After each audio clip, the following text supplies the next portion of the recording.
Hey everyone, so I thought I'd just make a quick kind of random video to talk about, well, basically what the title says. 5 books that have had some kind of influence on me throughout my academic career. And perhaps these 5 books can have some kind of influence on you if you're an aspiring historian of China, if you are a historian of China and maybe haven't read these books, or if you're just sort of a history buff that is interested in spreading your wings to the China field, if you haven't dabbled in that literature already.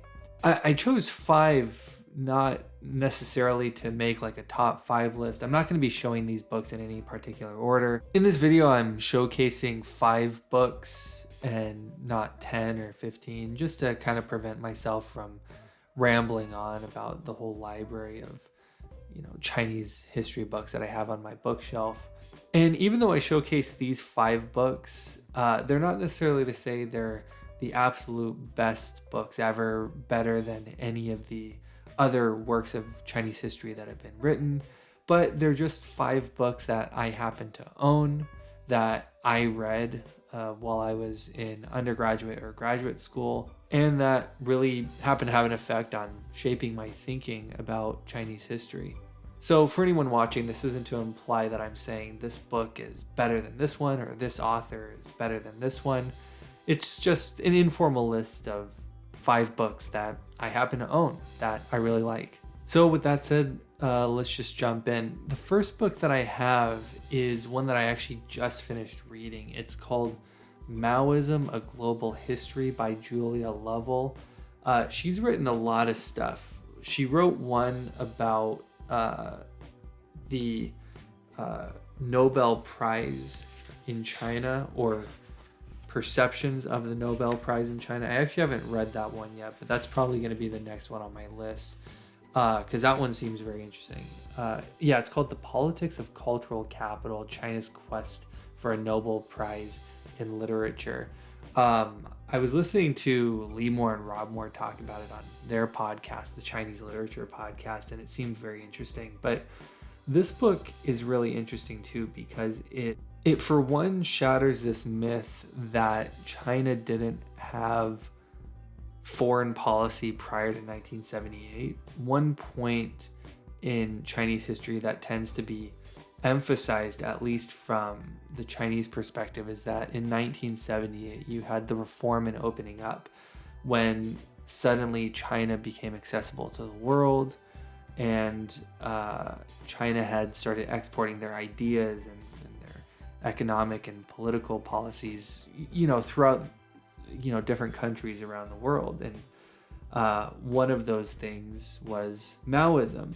But what she really notes is that China did have international influence even before 1978, and Maoism had played an important role in the internal politics of different countries around the world, like, for example, in countries in Africa or India, etc. And so it's just interesting to read about what Maoism, because Maoism, as she describes it, was very malleable in a lot of ways. It was interpreted differently by different people around the world for different political purposes. It helped different groups achieve different political aims. So Maoism is definitely not, at least in a global context, one single political ideology. It's extremely malleable, and I just thought it was very interesting the way that she extrapolated upon this, by describing what it meant to the different people who had taken this and made it their own in different countries around the world and across different time periods. So it's not, and the thing too is Julia Lovell is a really engaging writer. There are parts of this book which really feel like, almost like a fiction, not in the sense that, she's writing fiction, but it sort of has the same allure with the words that she uses and the way that she writes and the style.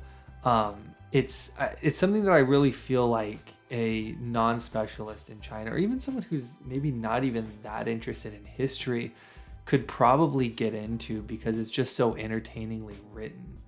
Okay, so the second book is one that I think sometimes gets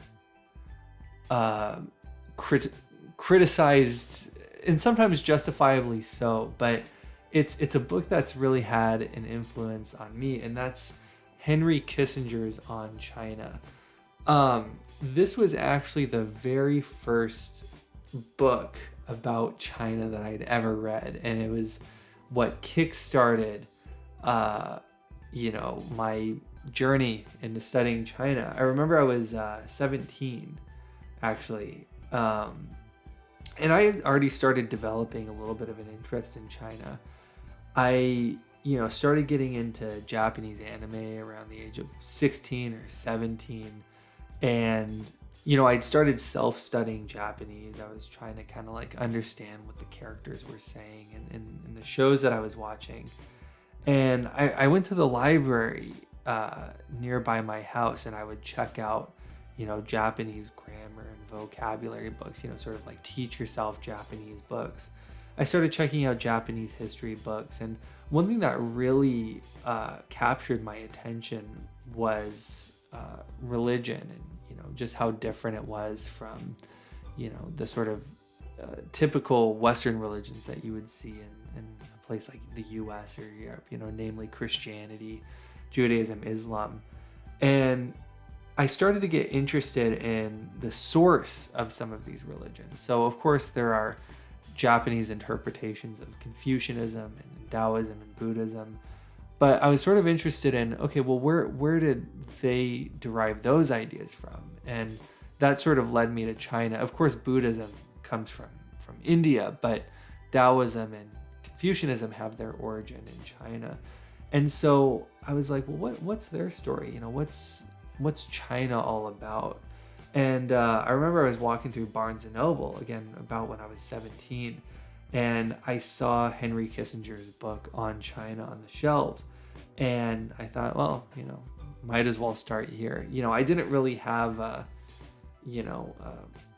well of knowledge of the Chinese history literature that was out there. So I pretty much just picked it off the shelf because it was the first book that I saw, and about China, and also I knew who Henry Kissinger was. So I was like, well, might as well start here. Looking back, I have gone back and reread parts of the book since, going down this journey of studying Chinese history.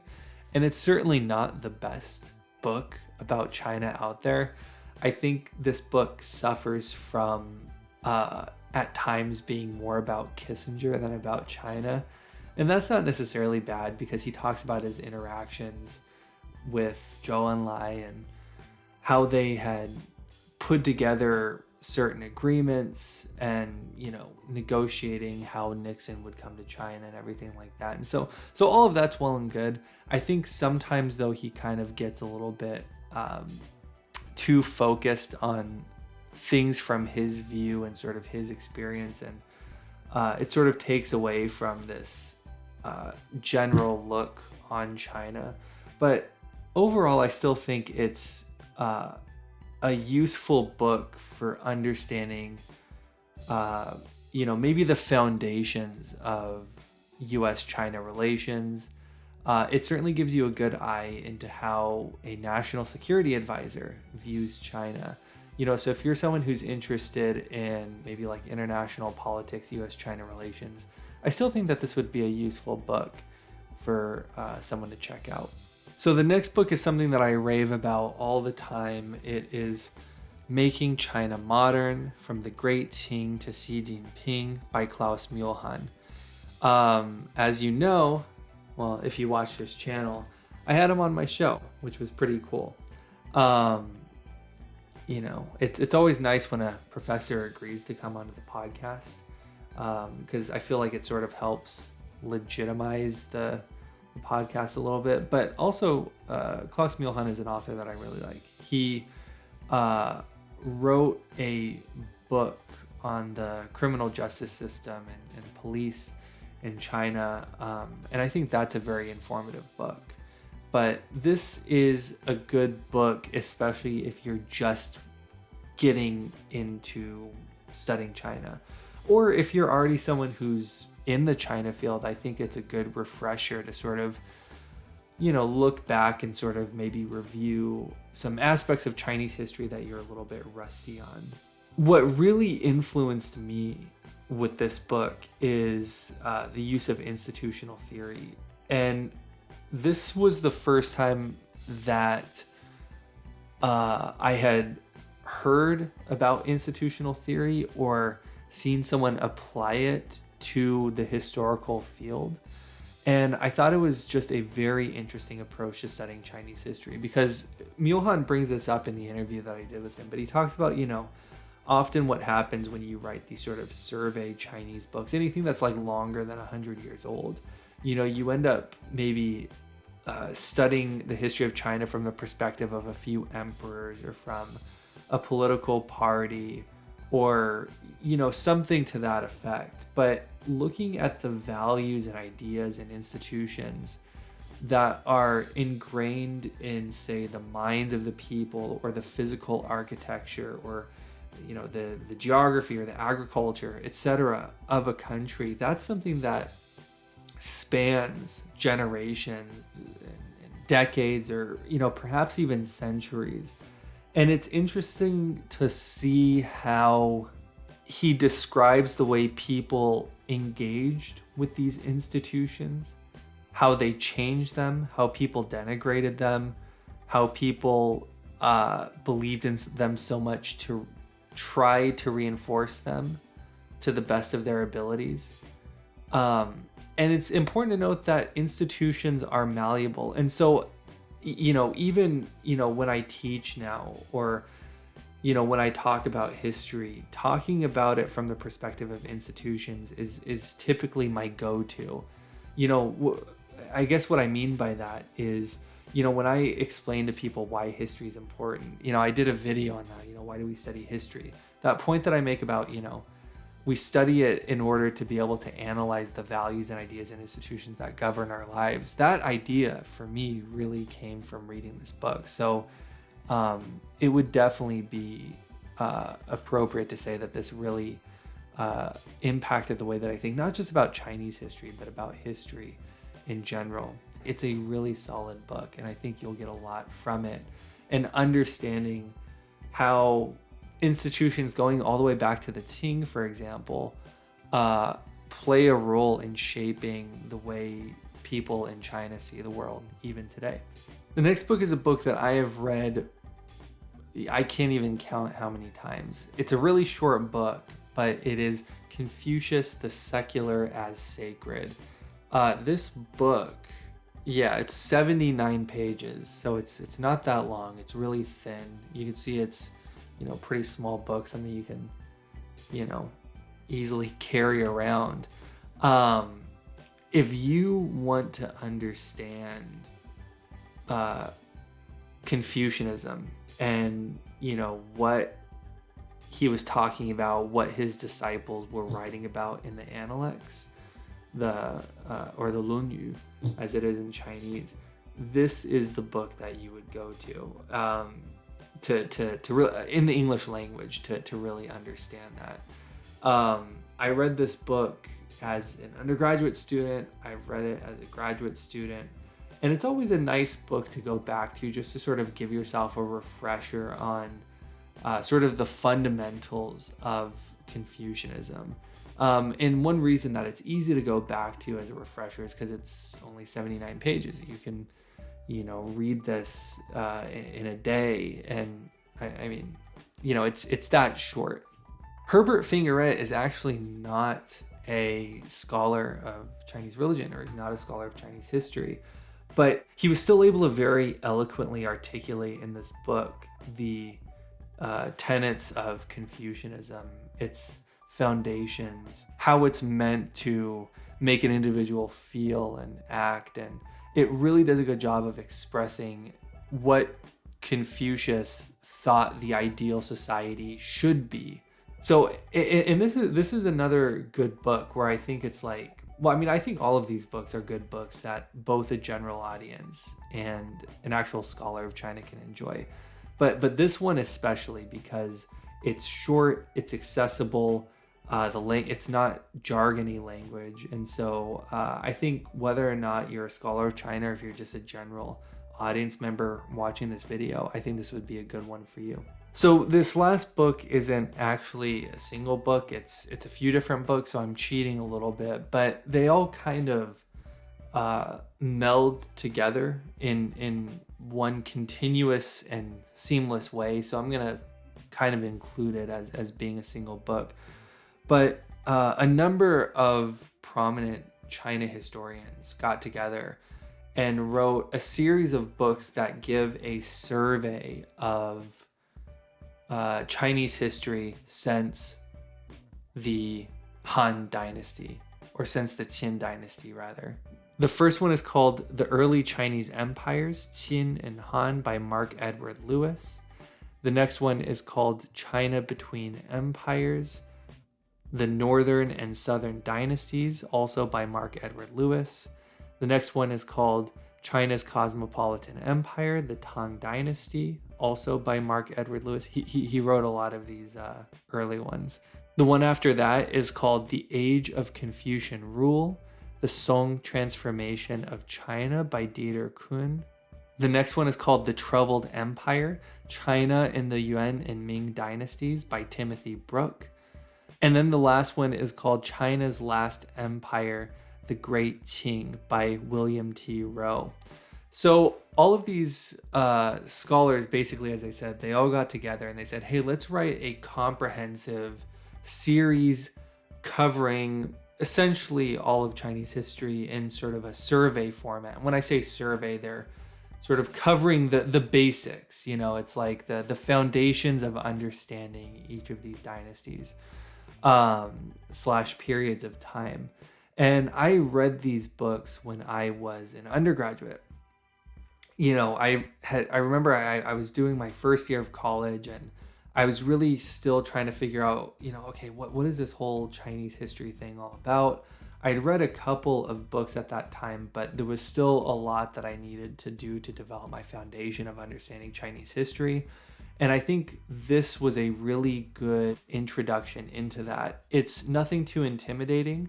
They're really just sort of giving you the basics. You know, they'll go over things like law and society, economics, agriculture, you know, like, you know, I'm just giving examples in terms of those, but each chapter will focus on a specific aspect of that society. And I think sometimes what happens when you read a cursory Chinese history book is that sometimes the author will fall into the trap of making it seem like all of the Chinese dynasties shared a lot of the same characteristics and they were almost carbon copies of one another, you know, not doing enough to really distinguish the characteristics of each dynasty and highlighting their uniqueness. I think that this is a real strength of this book series because they're taking the time to break apart Chinese history one period at a time and delving into what makes it unique, what characteristics defined it. And if you read the series back to back to back, I think it really helps with, you know, being able to remember what you had read previously in the previous book, but it helps you do a compare and contrast, like, oh, okay, you know, Mark Edward Lewis is saying this and this and this about the Tang Dynasty. And in the previous book, China Between Empires, he had said this, this, and this. And then in the first book about the Qin and Han, he had said this, this, and this. And you're able to sort of really make sense of, okay, I can sort of see where things are changing, where things are staying the same. And so you're putting together this timeline in your head, but you're really starting to understand what defined each of these separate periods. And so I think that this book series does a really good job of that. And again, it's a really good way, I think, if you're a scholar of China, to maybe go back and refresh your memory on certain things. I mean, Chinese history is really long. You're talking about thousands of years. You know, you're not going to remember everything. So I find myself going back to these books and still sort of going through a refresher, you know, just catching back up on things that I may have forgotten.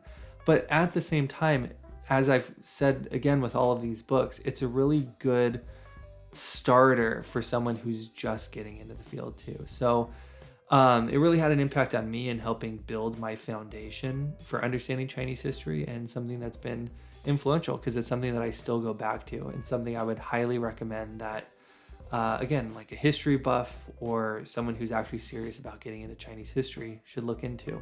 Okay, everyone, that's my list of 5 influential Chinese history books that have sort of shaped the way that I think about and understand Chinese history. There are so many great books out there. Maybe I'll do another list soon. Go ahead and put a comment below. Is there a book that I should have mentioned that maybe was really influential for you or that you really like? And let me know if you think that I should do another one of these lists. And in the meantime, we'll see you in the next episode.